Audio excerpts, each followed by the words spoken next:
Production funding for Behind the Headlines is made possible in part by the WKNO Production Fund, the WKNO Endowment Fund, and by viewers like you. Thank you. Legislative efforts at criminal justice reform tonight on Behind the Headlines.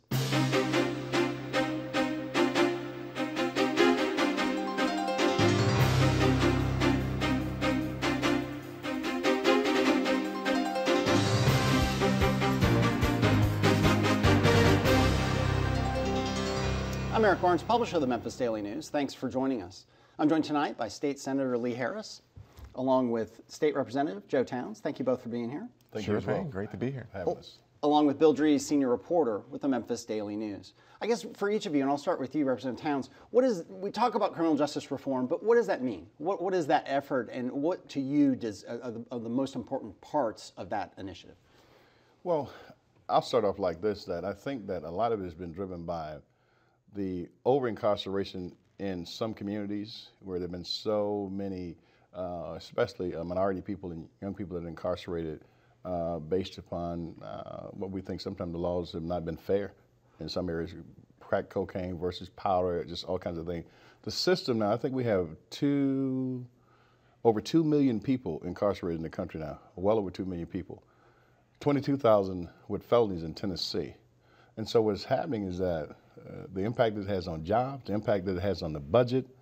Okay, in Tennessee right now, that's about $610 million just for felons. Okay, to incarcerate them, to process that's them, right. to it's like $76 a day. Yeah. Okay, that's a lot of money. So the numbers are driving it. Then these people are obviously returning to our society, and some of them languish. They never get an opportunity to go back into society being wholesome and productive. So the recidivism rate goes up.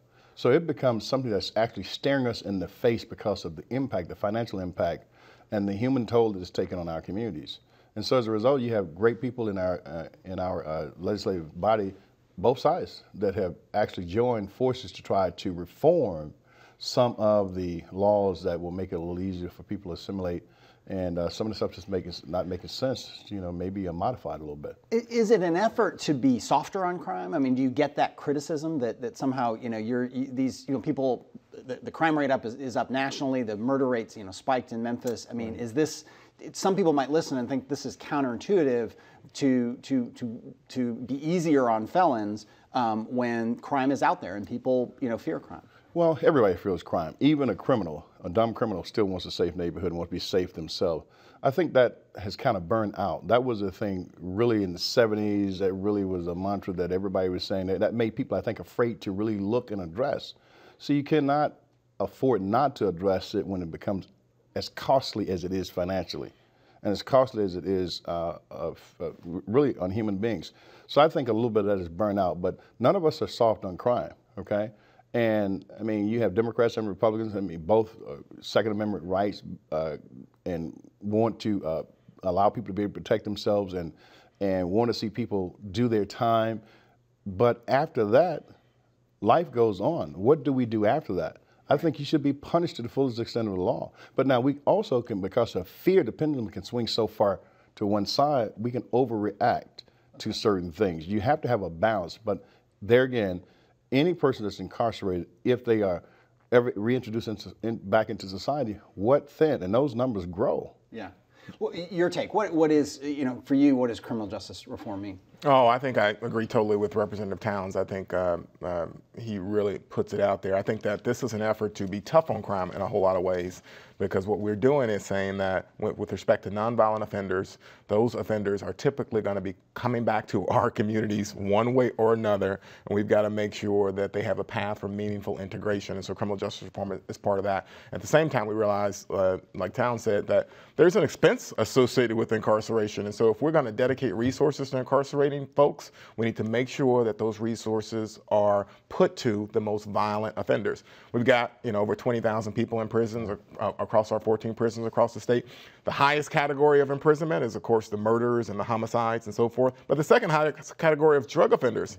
And many of those drug offenders are folks that are nonviolent. And so it is expensive for us to do this. And if we've got scarce space and scarce dollars, please, let's devote those dollars and space to folks that really are violent offenders. By the time this airs, I will have had my 3rd town hall meeting. And crime is obviously a big topic in the communities I represent. And one of the things that the folks say there, who again are about striking the balance Joe talked about, they're about being tough on those folks that are really, robbing and using guns and killing people. They want us to throw the book at them. And we can tell you as legislators that is hard to do because of the cost involved sometimes. It costs money to incarcerate people. So the way you find money to incarcerate the violent offenders is to make sure you have meaningful reform around the folks that are nonviolent offenders, first-time offenders, young folks that can be redeemed, folks that can come back into our communities and still have a meaningful contribution to make. So it is tough. It is very tough work. It's not something that you can put on a bumper sticker and say I'm tough on crime or I'm soft on crime. It's not really that. It is about a balance, and we've got to do a whole bunch of things and take a comprehensive approach to how we really execute fair criminal justice. Yeah, Bill. So, Lee, what happens to that balance when you've got a lot of statistics, a lot of experience with how this works and how the pendulum swings? And then right in the middle of that discussion, just as people are saying, that's a good point and that's a good point, a 2-year-old child is shot and killed in a totally senseless incident, and then people are saying, and it's understandable that they're saying, you've got to crack down on this now. You've got to crack down on everything. How do you maintain a balance between the analytical approach and then the story like this 2-year-old child who just died? Sure. So that's a horrible and despicable crime. Yes, I think all of us want to throw the book at that individual. We want all that individual caught. But to your question about how policymakers behave after an incident like that, it is a tough thing to do. The best thing we can do is make sure the public is informed about our work and how the legislature operates. So for example, if we, this year in the legislature, the biggest, tough on crime bill was a bill that would cost us about $14 million a year to incarcerate felons with guns. The vast majority of those incidents are incidents that are non-violent offenders. Mm-hmm. Because we are paying $14 million a year in new money to incarcerate those felons who are just pulled over and happen to have a gun, not getting ready to commit a crime, et cetera, because we're going to spend $14 million in new money to incarcerate people who are pulled over with a gun, we will not have money, probably, or it will be tough to find money to incarcerate people who are committing homicides or rapes or spousal abuse. Domestic violence in this state is a misdemeanor in the vast majority of cases, and you're probably not going to serve any prison time.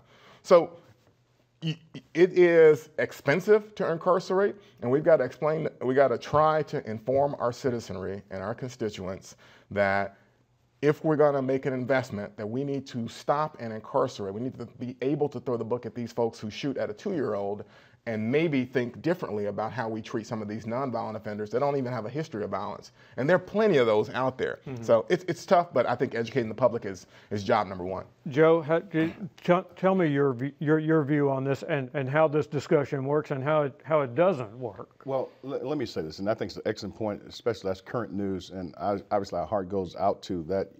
I was just heartbroken, like everybody in the city that saw that. Now, I tried to introduce a piece of legislation this year that would, in those kind of situations where people are driving by on the expressway in the neighborhood, restrict them from ever owning a gun, from the license as well, because they commit these atrocities with cars and with vehicles. Take that away from and put this on top of their regular punishment. So it would be enhanced where their license would be suspended for X number of years and they would not be able to own a gun. Now, these kinds of situations scare us.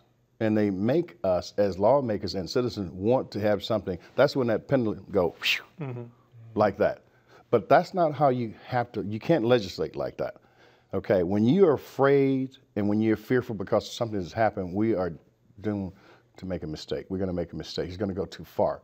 Is it because we're reacting? Yes, as opposed to exactly. And that goes back to you referenced the crack cocaine and the powdered cocaine back in what was it, the 90s? I think it was in the Clinton administration where they put these rules in place that possession of crack cocaine would mandatory minimums, mandatory jail sentences versus powder. Absolutely. I'm not saying either is good, no question. But it filled. I mean, in hindsight, it filled the jails with people just who like that. possessed often small amounts of crack cocaine.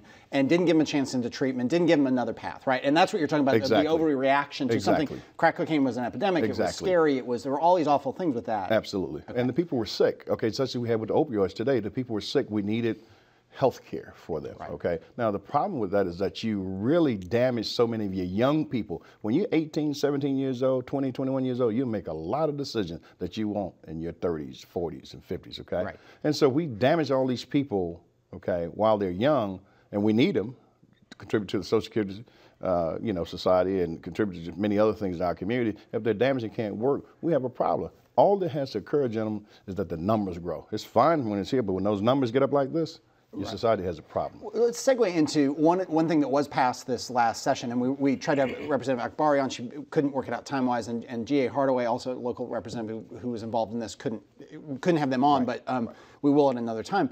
The expungement fees. So we go, and this sounds like a really wonky little incidental thing, but talk about the change in expungement fees and the reduction, what those fees are, and what the reduction means, and what the broader impact could be. So Representative Akbari has been working on this for at least a couple years, and her and Senator Norris, in a bipartisan fashion, approached this year and were able to have some success. So I think the expungement fee was generally set at about $400, maybe a little bit more than that. What is an expungement fee? So for people who don't know, what is it is the idea that once you have a record for some very specific offenses, and it's not the violent offenses, they're actually listed, but some of the run-of-the-mill non-violent offenses, that you can get those offenses obliterated from your record.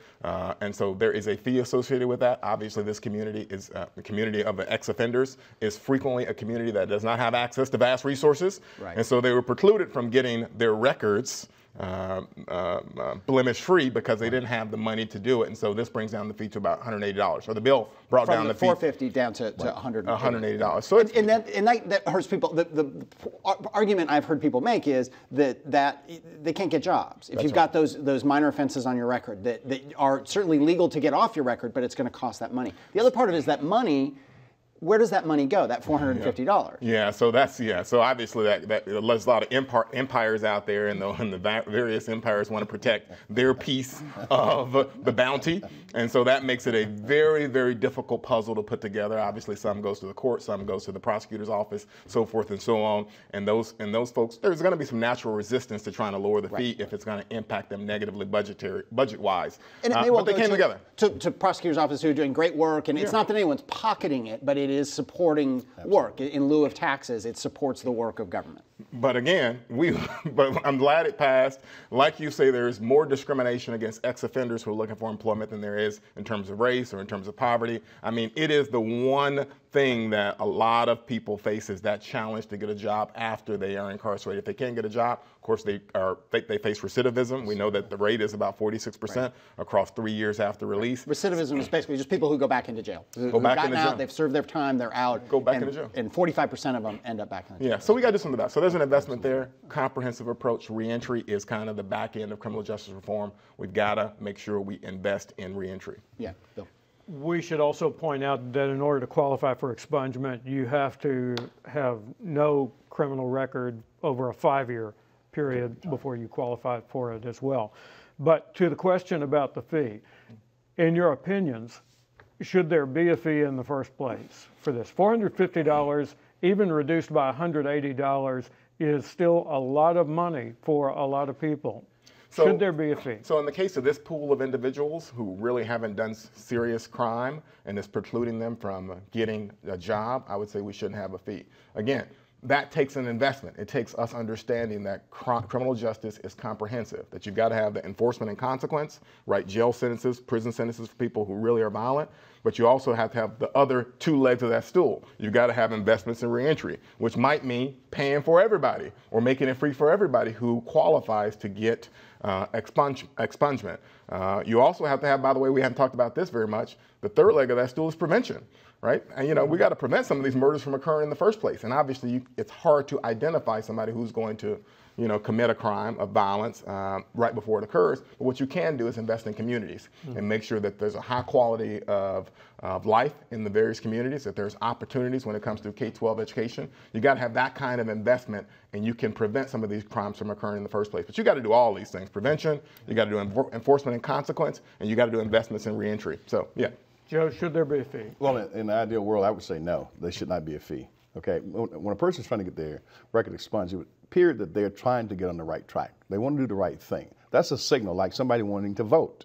I don't think we should have all this criteria, negative criteria, to prevent people from voting as well. But the world is not ideal, okay? And so at best, what we should try to do is try to keep it nominal, maybe $25, maybe $50, something of that nature.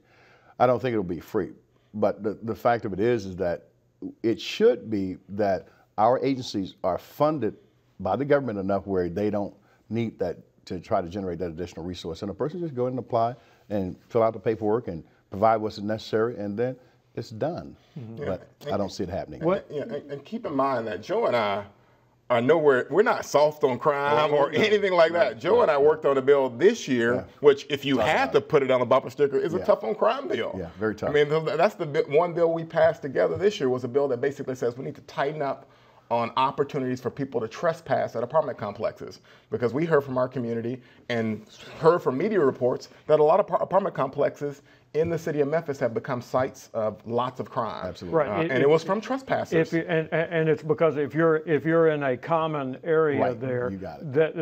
that is a different area in terms of trespassing laws. But you also got pushback from some renters who were saying, maybe this goes too far, that it allows people to enter apartments as well, a landlord to enter your apartment when maybe they shouldn't. So did you have to look at that? No, listen, I stand behind the bill. Absolutely, as well as I. There's no doubt about it. We took a hit or two, but we took a hit or two on this bill for the right reason. Right? We heard from our constituents, we heard from the apartment community that a lot of these apartment complexes, in some cases, were not safe. And they were not safe because trespassers seem to have way too many rights. And so the only way, so we just said, our bill simply said, for those of you that hadn't seen it and may be watching, just said that apartment communities should be treated like private homes. That anybody who lives in an apartment community, a landlord, a manager, etc., should be able to deny trespassers access to the property. It just makes sense. And right now, it didn't look like there was an easy way to deny access to an apartment community property because they were treated under Tennessee law as more or less public property. Yeah. Right. We changed that, and I think it was a good bill. Let's talk in general here about what legislators experience every day on a number of issues, but on this issue in particular. How much of what you hear in the debate about I favor this or yeah, I'm all for this bill but against this bill, how much of that in the criminal justice system matches up with what these agencies really push for? Is there a gap between what they say they're for? Huge gap, right? So, this year, for example, I saw, and I've read the Crime Commission reports, certainly, and they talk about a lot of things, for example, about this community, getting out in this community and, talking to neighbors and so forth. I hope some of that is happening. But the only time I talked to them on Capitol Hill was about more incarceration time for generally nonviolent offenders. I talked about the bill, for example, if you're pulled over and you have a gun in the car and you get 10 years in prison at a cost of about $14 million a year. So there's a gap there, right? There is a gap there that the advocacy on Capitol Hill still from a lot of quarters tends to be around how to put people in prison for longer, even nonviolent offenders, while there is a wider discussion in the community that hasn't worked. That wider discussion in the community seems to not have seeped into some of our work. But there are others, right? There's Senator Norris, for example, who frequently takes a broader view. There are plenty of others besides him on the other side that takes a broader view. But sometimes it feels like, there's a lot of rhetoric out there and not a lot of kind of putting your money where your mouth is. One more example of that, Governor Haslam, of course, with a lot of pomp around it, has this elaborate commission on how to approach criminal justice reform. Well, there's no progressives on the committee, and the consultant on the committee recommended one approach, and they go exactly the opposite way. And so the final result of the governor's much talked about committee on criminal justice reform was more prison time, more years of incarceration, more costs for prison. That was the upshot. So there's a gap. there are some players that we're able to work with, and no doubt about it, and a lot of folks understand what is going on, but we need to have a lot more conversation. You all did, I mean, the Democrats in the state legislature are, it's a supermajority of Republicans, the governor, the Senate, the House. But you all did get more done than it seemed like you in past years. I mean, I'll just kind of race through that we talked about the expungement fee. There was a bill making it easier for juveniles to get their criminal records expunged. There were non-violent ex-offenders, helping them get jobs through a certificate of employability, changes to the parole board, opening past legislation, G.A. Hardaway, TBI investigations dealing with officer-involved shootings. How did you guys work across the aisle? What was the dynamic that allowed? I mean, I hear what Senator Harris is saying, that not enough is being done. Absolutely. But some big ticket ones did get done. Absolutely. And if you looked at the numbers only, you would think that it was impossible for it to occur. Now, what that has generated from is our ability to know what we're talking about, doing the research on our bills and being thorough, and convincing someone on the other side that's in the majority to go along with us. You have people that are receptive. There's, because of what you're hearing in the communities, all the communities across the country, people are more sensitive towards reform on some of these areas that we're talking about. Because the Democrats, there's no possible way that we could pass any of this without the help of our colleagues on the other side of the aisle. And we're really appreciative of it. But they're putting partisanism aside and looking at the legislation itself and trying to see if it makes sense. And it's made sense. But the long-standing deal is that we go and initiate talking to them. Yeah. We go and initiate trying to get them on board. What is the dynamic? I mean, you all both represent Memphis. We're talking about Memphis issues, but crime is a national problem. Crime is a statewide problem. How do those conversations go? If you're talking to a rural East Tennessee legislator, probably a Republican, doesn't have the kind of maybe gun violence that we have here, or the gang violence that we have here, do they just say, hey, that's a Memphis problem, don't talk to me? Or are they receptive to some of these changes? What they have is they have drug problems. Yeah. They have the drug problems, probably off the charts as it relates to us. It all leads to overcrowding of the penal system, too much cost, okay? The strife that it's causing on families and communities, okay? The impact on work where you can't find enough people to do the job in certain areas. So you find that common thread where it may not be guns, it's drugs. Yeah. Where it may not be guns, it's theft. There's a lot of theft and drugs and so forth. So we come together, and as I say, you need to initiate a relationship, try to figure out who you can work with on the other side of the aisle. It's not automatic, but you can. Your take on that? I mean, people say, oh, that's a Memphis problem, or that's a city problem, or... I think there's some of that when you talk about crime. I mean, there are plenty of issues we can work across the aisle on, even in the context of crime. But I think that may be a natural kind of impulse for some of the rural legislators. Right. I think you're probably right about that. But we still end up, educating them, and we still end up working together, and we don't have any success without the other side of the aisle because they're in the majority. Right. So, Joe Townsend and our bill was supported by the criminal justice chairman on the House side, Absolutely. Which is William Lamberth, who's taken on the city of Memphis in other contexts. So sometimes these things are not always across the board. There are opportunities to work together, and there are things we disagree with. Right. We've just got a couple minutes left, and so we could do a whole, and we will do more shows on these dynamics, but I just want to the session has ended, and just touch on a couple things real quick that were passed. The first would be the IMPROVE Act, which was the gas tax, which was the funding of roads and bridges and infrastructure, but there are a whole lot of other parts to that. There were changes in the taxes on groceries. There were changes in business taxes. Your take on what the IMPROVE Act does? Did it go far enough, and so on? Well, number one, I will say that the IMPROVE Act would not have occurred had it not been for the handful of Democrats that were there who lobbied and worked with the government to get it done. Okay, we formed there again another coalition with the guys that probably were extreme on one side, and we came together. The anti-tax wing who just said, I'm not voting for anything that now imagine that. Tax increase. That shows you how we have been able to work with each other at some point in time.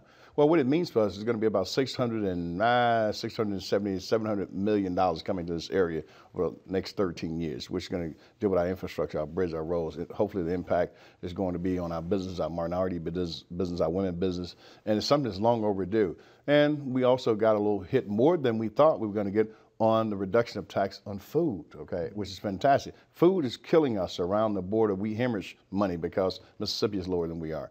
Okay, that's down where my district is, and Arkansas is lower than we are. So we got an impact on food. I would have liked to see taxes taken off food, totally off food, but we're moving in the right direction as we speak. Your take on the tax changes, again, he addressed the infrastructure, the business taxes particularly. I mean, the Chamber of Commerce, the economic development people really wanted that. There were big projects they said they lost to neighboring states because of the way. Is that a good direction?